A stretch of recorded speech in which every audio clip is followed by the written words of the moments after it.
पहाड़ों की रानी मसूरी में साइकिल रिक्शा की जगह गोल्फ कार्ट या TROT इलेक्ट्रिक टेम्पो चलाए जाने को लेकर जिला प्रशासन द्वारा कार्रवाई की जा रही है, जिसको लेकर मसूरी में मसूरी नगर पालिका परिषद, परिवहन विभाग और मसूरी पुलिस द्वारा मसूरी की 2 किलोमीटर की माल रोड में TROT इलेक्ट्रिक टेम्पो का ट्रायल किया।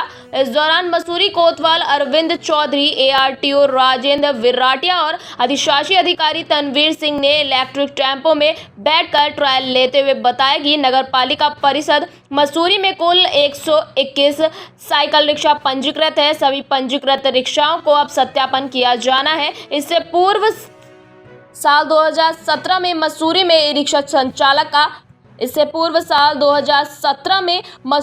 ई रिक्शा संचालन का सफल ट्रायल भी किया गया था, परंतु ई रिक्शा का संचालन नहीं हो पाया। रिक्शा चालकों ने TROT इलेक्ट्रिक टेम्पो मसूरी में संचालन का स्वागत किया। रिक्शा चालकों का कहना है कि वो लगभग 25 सालों से रिक्शा चला रहे हैं, लेकिन उनका रूट निर्धारित है। इसके साथ ही टैक्सी, स्कूटी संचालक से उनके रोजगार पर प्रभाव पड़ रहा है। इस पर नगर पालिका अधिशासी अधिकारी तनवीर सिंह ने बताया कि जिलाधिकारी देहरादून द्वारा मसूरी में आयोजित बैठक में निर्णय लिया गया था कि मसूरी में TROT इलेक्ट्रिक टेम्पो चलाए जाने को लेकर विचार विमर्श किया गया, जिसके बाद जिलाधिकारी के निर्देशों के बाद मसूरी के माल रोड में TROT इलेक्ट्रिक टेम्पो का ट्रायल किया गया, जो सफल रहा। वापिस आ रहे हैं, वापिस जहाँ गाड़ियाँ खड़ी हैं इनकी। हाँ हाँ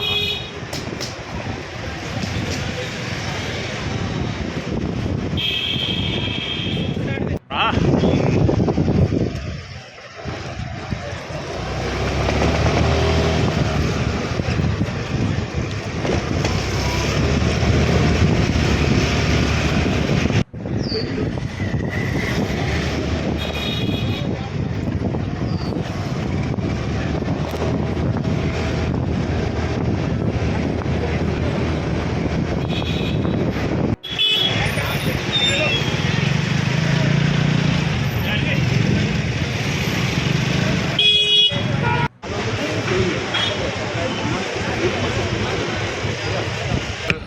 जैसे पर्यटन की जो है सुविधा के लिए एक ई-ऑटो का जो है यहाँ पर एक सर्वे किया गया है। क्या ई-ऑटो यहाँ पर सक्सेसफुली चल पाता है, तो उसके लिए आज हमने एक छोटा सा ट्रायल लिया पूरे माल रोड का।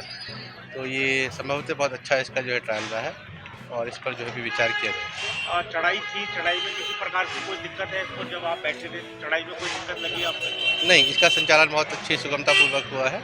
अपने उसकी जितनी कैपेसिटी थी, सीटिंग कैपेसिटी थी, उसके अनुसार हमने इसमें बैठ करके जो है आज इसका सर्वे किया है, जो बहुत ही सुविधापूर्ण इसमें जो है चल पाया है। परिवहन विभाग से इसका अनुमति मिलने के पूरे चांसेस है कि ये मिल जाएगा? जी, परिवहन विभाग इस पर जो है विचार करेगा, क्योंकि इसमें अभी जो है अगर ये सफल चल पाता है तो हम इस पर जरूर जो है विचार करेंगे। मॉल रोड में आपको बताइए साइकिल रिक्शा चलते हैं, तो इसका आधुनिकीकरण करने के लिए विचार किया जा रहा है कि ई रिक्शा का अगर सफल रूप से चलाए जा सकते हैं कि नहीं। तो आज इसका ट्रायल किया गया था गाड़ियों का, तो जिसमें कि हम RTO साहब ने, हमारे इंस्पेक्टर साहब ने, हम सब ने किया। ठीक ही अभी हमारे को अनुभव ठीक लग रहा था। तो अभी इसके बारे में हम प्रपोजल वगैरह जो भी उच्च अधिकारी हमारे को निर्देश देंगे, अभी विचार किया जाएगा किस तरीके से, किन रूट्स पर और किन लोगों को कितनी संख्या में देना है। इस बारे में अभी पूरा प्रपोजल वगैरह बनाया जाएगा। इसमें ये 121 साइकिल रिक्शा है, उनको इसमें समायोजित करना एक चुनौती तो होगी आप लोगों को? हाँ, चुनौती होगी, वही है। अब इसके बारे में पूरा एक ब्रेनस्टॉर्मिंग की जाएगी, किस तरीके से करना है, क्या करना है। बट अब आधुनिकीकरण करने के लिए या थोड़ा सा पर्यटकों की सुविधाओं को देखते हुए करना तो हमें पड़ेगा ही, है ना। फिर अच्छी चीज़ है। तो क्या ये उन्हीं रिक्शा चालक या साइकिल रिक्शा चालकों को ही दिया जाएगा? ये तो मैं भी नहीं कुछ कह सकता, जो भी उच्च अधिकारियों का जैसे भी निर्णय होगा, जहाँ तक इन्हें कंसिडर तो करना ही है, कंसिडर किया जाएगा। कौन सी रोड पे चलेंगे? अभी मॉल रोड पे तो खैर चलना ही है। इसके अलावा कहाँ चलेंगे वो तो अभी देखा जाएगा। शटल सेवा को भी इससे जोड़ा जा रहा है कि जो मसूरी में जाम की शटल सेवा तो बहुत अलग चीज़ है, ये अलग चीज़ है, डिफरेंट, ऑल टुगेदर डिफरेंट चीज़ है। उत्तराखंड राज्य स्थापना दिवस के मौके पर पौड़ी में राज्य आंदोलनकारियों ने मांग की है कि पौड़ी नगर को राज्य आंदोलनकारी नगरी घोषित किया जाए। इस दौरान राज्य आंदोलनकारियों ने बताया कि उत्तराखंड राज्य की प्रथम मांग भी पौड़ी जिले से ही पहली बार उठी थी और राज्य आंदोलन की चिंगारी भी पौड़ी से ही उठी, लेकिन पौड़ी के विकास को लेकर जो अपना राज्य आंदोलनकारी और जनता के सपने थे वे 24 साल बीत जाने के बाद भी साकार नहीं हो पाए। पौड़ी में मूलभूत सुविधा के कारण पलायन नहीं रुक पाया, जबकि पौड़ी पर्यटन के क्षेत्र में भी अपनी पहचान नहीं बना पाया। वही विधायक पौड़ी ने कहा कि सरकार प्रयास कर रही है कि पौड़ी के दशा बेहतर की जाए। पौड़ी में तारा मंडल और एनसीसी अकादमी बनने के बाद पलायन रुकेगा और फिर पौड़ी में पर्यटक पहुंचने से पौड़ी को पर्यटन मानचित्र में नई पहचान मिल पाएगी। सभी राज्य आंदोलनकारी हैं, इन सभी राज्य आंदोलनकारियों को बहुत बहुत बधाई और उद्योगकारियों का सम्मान करेंगे। आग्रह मेरा जिलाध्यक्ष श्रीमती सुषमा रावत जी से, कोबरा तहसील चौबट्टा खाल श्री सरदार सिंह रावत, श्रीमती सुधा नेगी पत्नी मोहन सिंह, ग्राम कांडे पट्टी नागेश्वर तहसील कुंवर सिंह रावत सॉरी कलजी खाल से ये हैं। उनसे भी मेरा आग्रह है कि आप भी सम्मान के लिए मंच पे पहुंच जाए।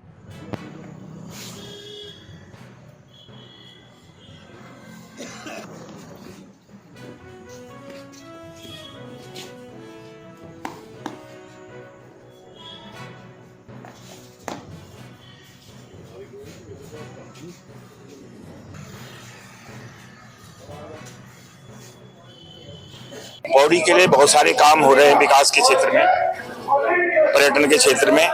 अभी कुछ समय पहले हमारे आदरणीय सांसद जी के द्वारा यहाँ पर पर्यटकों के को बढ़ावा देने के लिए यहाँ पर जो है तारामंडल और माउंटेन म्यूजियम का निर्माण तय हुआ है और उसका कार्य शुरू भी हो चुका है। और कुछ अभी हाल ही में जो है एनसीसी के लिए यहाँ पर एकेडमी बनने वाली है, उसके लिए भी 75 करोड़ की धनराशि स्वीकृत हुई है और जल्दी उसमें जो है कार्य शुरू होने वाला है। निश्चित रूप से पौड़ी का विकास निश्चित रूप से होने वाला है, क्योंकि चारों तरफ से सबकी सोच यही है कि हम पौड़ी को किस तरह से विकसित करें और पौड़ी का जो पुराना वैभव था, यहाँ पर पर्यटक आते थे, लोग आते थे, वो फिर से यहाँ आना शुरू करें। मंत्री आते हैं जाते हैं, पर मैं ये बोलना चाहती हूँ, पौड़ी का विकास इतने मुख्यमंत्री दिए, इतने विधायक दिए, लेकिन जो हमने चाहा वो कुछ नहीं मिला। और हमारी ये पौड़ी चींचा कांडे चोपड़ा राई, इसको तो आंदोलनकारी नगरी घोषित होना चाहिए। जैसे मेरी बहन वीरा भंडारी ने कहा, यहाँ हमारी बहनें जो मेरे साथ जितनी महिलाएं वीरा भंडारी के साथ एक भी महिला चिंतित नहीं हो रही है, जबकि बाहर के गाँव के लोग चिंतित थे। लेकिन दुर्भाग्यपूर्ण हमारी बहनों का अपने गाय भैंस बच्ची छोड़ के, अपने बच्चों को छोड़ के ये आंदोलन किया। आज इतने 30 साल होने को जा रहे हैं, लेकिन हमें इसका लाभ नहीं मिला।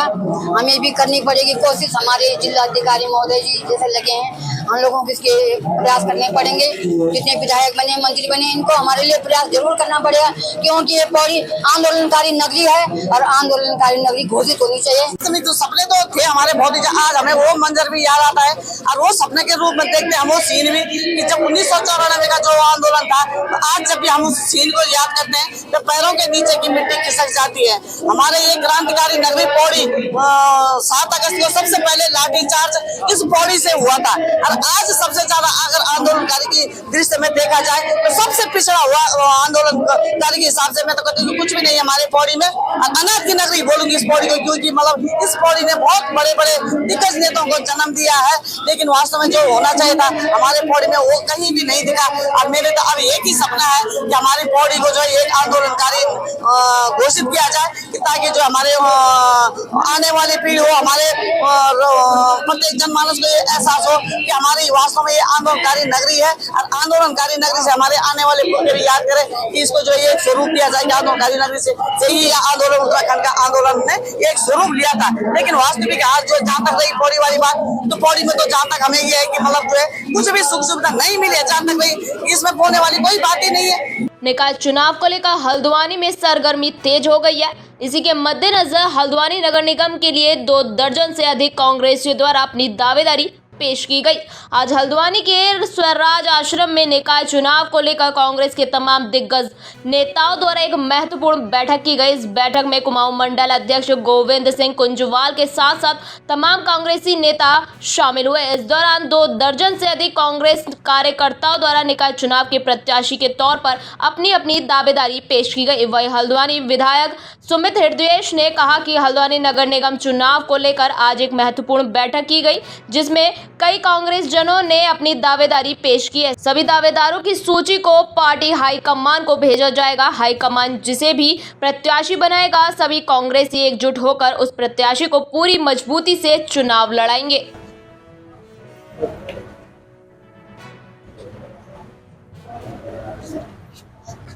हेलो, हाँ कांग्रेस भवन। हाँ हाँ, आओ आओ आओ। हाँ हाँ,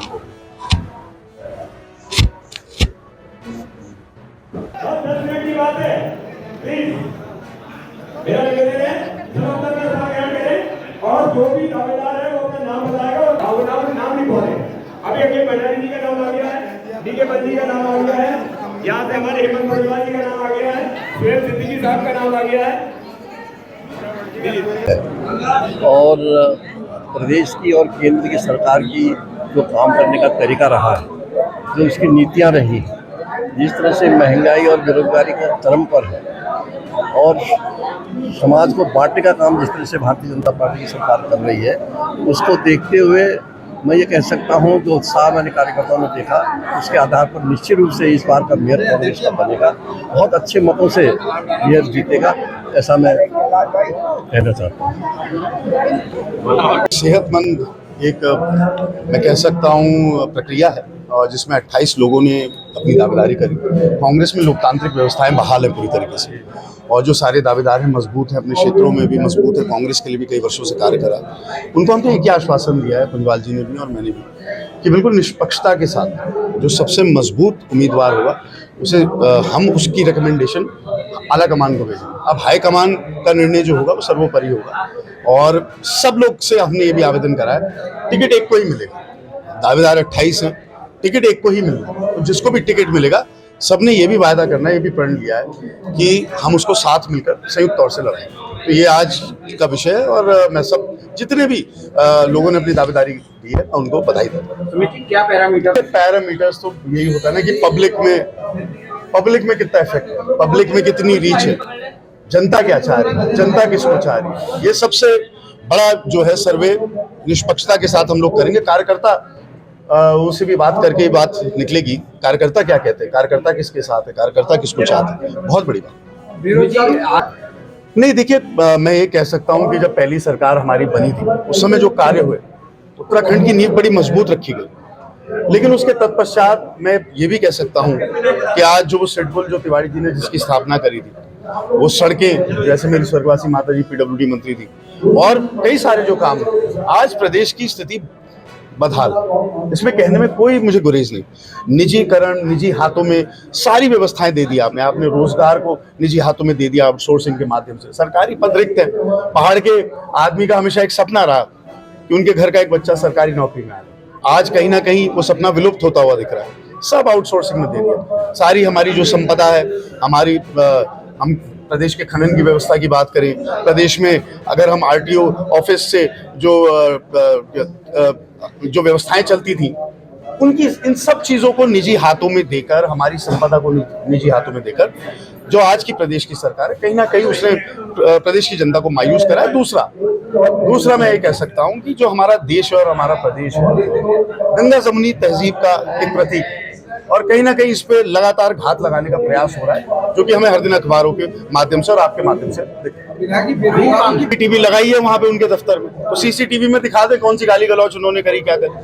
तो अगर उनकी बात सही है, देखो साफ बात है, दावेदारी अपने आप में अपना परिचय होता है। अब मेरा तो बहुत छोटा सा परिचय है कि मैं आजीवन कांग्रेसी था, बहुत झंझावाताएं नहीं, कई मामलों में जो हम टिकट भी नहीं पा पाए, लेकिन उसके बाद भी इस कांग्रेस के अंदर रहे हैं और हमेशा आजीवन रहे हैं। मेरा कांग्रेस हमारी जान है, हमारा परिवार है, और इसकी जो नीतियां हैं वो देश के समर्थन, देश की विकास की नीतियां हैं। मैंने अपने आप को दावेदारी प्रस्तुत किया है, 32 साल की मेरी राजनीति हो गई है, और पहले भी किया था 2 बार, कतिपय कारणों से नहीं मिल पाया। आज मैं ये चाहता हूँ कि एक बार इस शहर के लिए काम करने का मुझे मौका मिले, और साथ साथ में ये भी मैं चाहता हूँ कि शहर को भी इस बात को समझना चाहिए कि क्या 10 साल से जो भारतीय जनता पार्टी के पास नगर निगम थी, उस पर इस शहर के लोगों ने क्या पाया। पूरे हल्द्वानी में दीपावली के समय पर जबरदस्ती सड़कें खुदवा दी गई, 2000 करोड़ रुपया आया, बड़े ताली बजी साहब 2.5 साल पहले प्रधानमंत्री घोषणा कर गए। कोई ये बताने वाला नहीं उस 2000 करोड़ रुपए का क्या हुआ। और अब सिर्फ चुनाव के समय पर जबरदस्ती धूल भरी सड़कें कर दी। बनाने के लिए पैसा नहीं है नगर निगम के पास, ठेकेदारों को देने के लिए पैसा नहीं है, न जाने वो पैसा कहाँ डाला। भ्रष्टाचार की भेंट चढ़ गया। हाल ये है, आज उत्तराखंड में राज्य आंदोलनकारी हूँ, एक और दर्द है मुझे बताना चाह रहा हूँ। वो दर्द इस बात का है कि जो टूटी चप्पल में अधिकारी यहाँ आए थे ना, वो आज आप वो देख लेंगे, वो मीटर वाला जो घोटाला चल रहा है उसमें 2000 करोड़ रुपए का, 200 करोड़ रुपए का उस व्यक्ति का एसेट है। वो मिस्टर यादव जो एमडी बना दिए गए ऊर्जा के। तो आप समझ रहे हैं कि देश और उत्तराखंड इसको कहाँ लेकर करके जा रही है सरकारें। आज राज्य स्थापना दिवस भी है और राज्य आंदोलनकारियों में देखते हैं। मैं कभी निराशावादी नहीं हूँ, मैं कभी ये नहीं कहता कि कुछ नहीं हुआ। आप मेरे से क्या दिखवा रहे हो? मैं तो कह रहा हूँ आप अपने नजरिए से देखो हुआ क्या है। बेरोजगारी की फौज है, पहाड़ से लेकर करके मैदान तक बेरोजगार की फौजें खड़ी हुई हैं। कभी ऐसे नियम बना दिए तुम लोगों ने, ऐसे जो हमारा जो स्टेट जाना जाता था सैनिक बहुल राज्य था, आज वहां ऐसी नीतियां कर दी कि हमारे युवा जो है बेरोजगार घूम रहे हैं। नशे में हमारी हल्द्वानी की पीढ़ी आदि नशे में खप गई, क्योंकि आपके पास कोई नीतियां नहीं, उनको कहां से रोजगार दोगे। हमारे जल, हमारे जंगल, हमारे जमीन, हमारा पर्यटन, हमारा धार्मिक पर्यटन, हमारा हरे भरे जंगलों का पर्यटन, वो सब खत्म हो गया। बसों में रोज इतने लोग मर रहे हैं जितने आतंकवाद की भेंट में एक साल में कश्मीर में नहीं चढ़ते होंगे, उतने हमारे यहाँ जो युवा पीढ़ी खत्म हो गई, कई माँ बाप खत्म हो गए कईयों के। ये हाल है। तो आप इस राज्य को कहाँ लेकर करके जा रहे हो? आप खुद करो। कोई बता दे मुझे 200 करोड़ रुपए का कैसे आया उसे एक व्यक्ति के पास जो कभी एसडीओ था और आज एमडी नगर निगम का एमडी बना है। सीधी बात है, अडानी के मीटर लगाने का उसको ठेका दिया गया। ये है इस राज्य की हालत।